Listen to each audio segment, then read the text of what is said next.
In the developing nations of West Africa, poverty and limited access to healthcare are a lethal combination.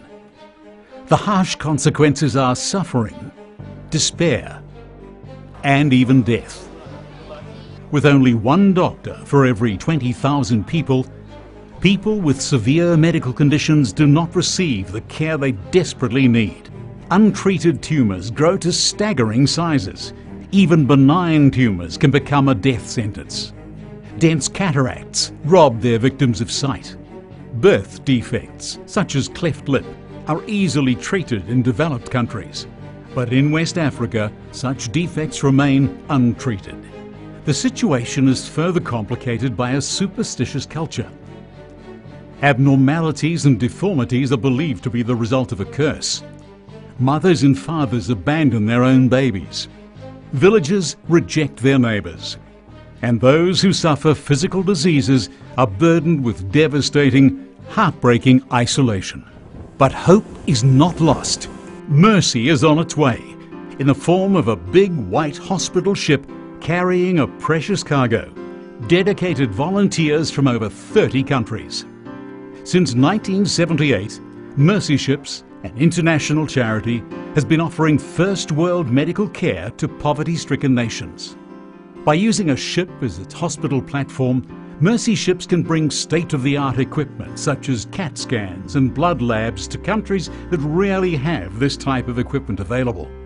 The ship also brings volunteer medical professionals from around the world.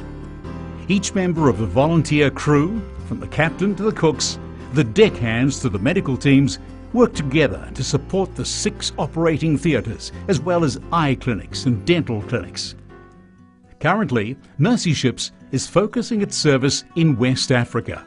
The process of transforming the lives of the forgotten poor begins at medical screenings. Thousands of Africans wait for hours in the hot sun for the opportunity to be seen by a highly skilled physician.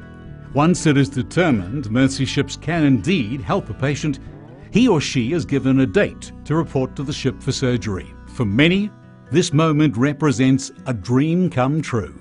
I've heard it said that for hope to be credible in the future, it needs to be tangible in the present.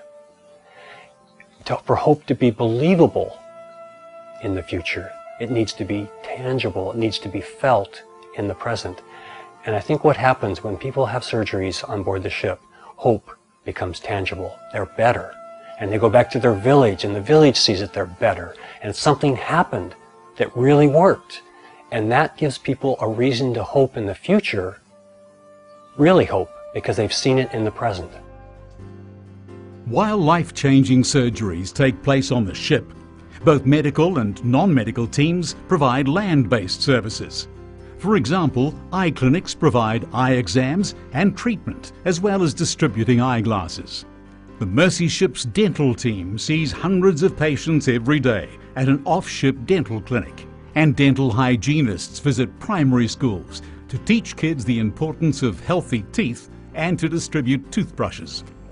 Another key component for Mercy Ships is capacity building to increase a country's ability to provide medical care for its people.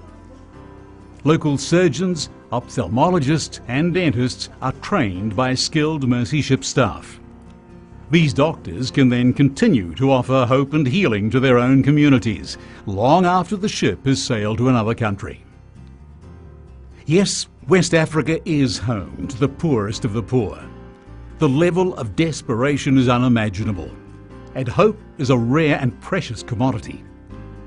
But when a Mercy Ship sails into port, optimism and anticipation break through the despair.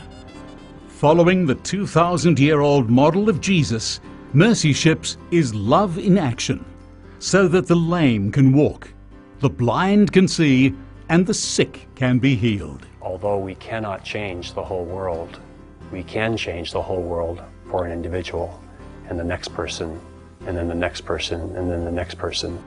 Mercy Ships.